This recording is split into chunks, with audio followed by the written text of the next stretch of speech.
இங்க எல்லாத்துக்கு பின்னாடியும் ஒரு அரசியல் இருக்கு சார். இசைவாணி பாடினா மனசு புண்படுறது.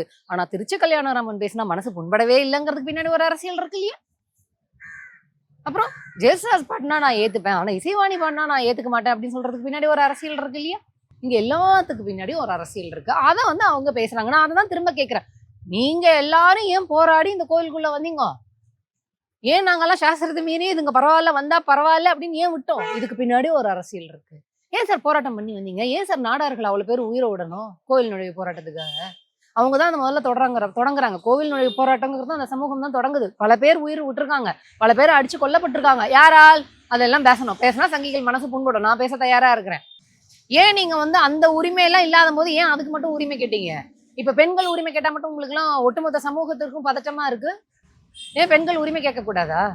இப்ப இசைவாணி அவங்க நம்பர் வந்து சமூக வலைதளங்களில் ஷேர் பண்றாங்க. அவங்கள வந்து மாஃப் பண்ணிலாம் வேற மாதிரி பண்றாங்க. அது எப்படி பாக்குறீங்க? இந்த சமூகத்துக்கு வேற என்ன தெரியும்? பெண்களை விபச்சார குணம் உடையவர்கள் எழுதின சமூகம் தானே இந்த சமூகம். நான் சொல்றது ஆரிய பார்ப்பன சனாதன வைதீக மதம் அப்படித்தானே எழுதி வச்சிருக்கு பெண்களை. ஏங்க நான் அதான் திரும்ப சொல்றேன். எல்லாத்துக்கும் மனசு புண்படு. இதுக்கு மட்டும் மனசு புண்படுது. மனுஸ்மிருதியை பார்த்து மனசு புண்படல. பகவத்கீதை பெண்கள் அசிங்கமா எழுதினதை பார்த்து புண்படல. வர்ணாசிரமத்தின்படி சூத்திரன்லாம் வந்து இந்த மாதிரி கீழானவன் அவன்லாம் வந்து ஏதல் வேலை செய்யணும் அப்படின்னு எழுதி வச்சதெல்லாம் உங்களுக்கு மனசு புண்படல. இசைவாணி ஒரு பாடகி ஒரு பாட்டு பாடினா மட்டும் மனசு புண்படுதா? உங்களுக்கு மூளை இருக்குதா இல்லையான்னு நான் கேட்கிறேன். எந்த வரி புண்படுத்திச்சு சொல்லுங்க சார். எந்த வரி முத வரியை தான் சொல்றாங்க. ஐயம் சாரி ஐயப்பா. ஐயப்பனுக்கு சாரி சொல்றாங்க. இதுல என்ன உங்களுக்கு பிரச்சனை? சாரிப்பா வந்தா என்னப்பான்னு கேக்குறாங்க. அப்பா என்ன உள்ள வந்தா என்னப்பா சொல்லுப்பா அப்படின்னு கேக்குறாங்க. பிரச்சனை என்ன சொல்லப்பா அப்படின்னு ஐயப்பனை பார்த்து கேக்குறாங்க. இல்ல உங்களுக்கு என்ன பிரச்சனை? உன்கிட்ட கேட்டாதான் நீ வந்து பதில் சொல்லாம அவங்க ஐயப்பனை பார்த்து தானங்க கேக்குறாங்க. உனக்கு என்ன பிரச்சனை?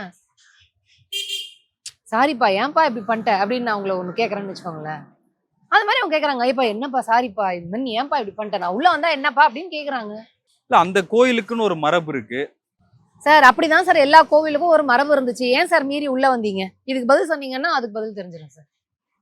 மரபு இருந்தது இல்ல, கோவிலுக்குள்ள வரக்கூடாதுன்னு இருந்தது இல்ல, ஏன் வந்தீங்க? இல்ல மனிதர்கள் எல்லாரும் சமம் தானே. பிறப்புக்கும் எல்லா உயிருக்கும் இல்லையா? பெண்கள் அததாங்க. அப்புறம் பெண்கள் சமம் இல்லையா? அப்ப பெண்கள் அந்த கோயிலுக்கு போறதுல என்ன பிரச்சனை உங்களுக்கு? அப்ப அந்த உரிமை அவங்களுக்கு இல்லீங்களாங்க? இல்ல அத பெண்கள் போறாங்க. 50 வயதுக்கு மேற்பட்ட பெண்கள் போறாங்க. ஒரு கண்டிஷன் இருந்துச்சு இல்லையா? ஒரு கண்டிஷன் இருந்துச்சு. பிசிக்கலா அவங்களால வந்து அது தாங்கிக்க முடியுமா அந்த பயணத்தை? இல்ல அவங்க வந்து இப்ப எல்லாருமே வந்து காட்டு வழி பாதையெல்லாம் இப்ப எல்லாம் போறதில்ல. அப்ப மாதிரி எல்லாம் இப்ப யாரும் காட்டு வழி பாதையெல்லாம் இல்ல. எப்படி விரதம் இருக்கிறாங்க, எப்படி போறாங்கிறதெல்லாம் நாங்க கண்கூடா பாத்துக்கிட்டு இருக்கோம். அதை சொன்னா இன்னுமே பிரச்சனையாயிரும். நான் என்ன கேக்குறேன், அந்த கோவிலுக்கு ஒரு கண்டிஷன் இருக்கா மாதிரி இங்கேயும் கண்டிஷன் இருந்துச்சு. இந்த ஜாதி இது வரைக்கும் தான் இருந்துச்சு. ஏன் அதெல்லாம் மீறி வந்தீங்க சொல்லுங்க? ஏன் நீங்க அதெல்லாம் மீறி உள்ள வரணும்னு ஆசைப்படுறீங்க? நான் கேக்குறேங்க.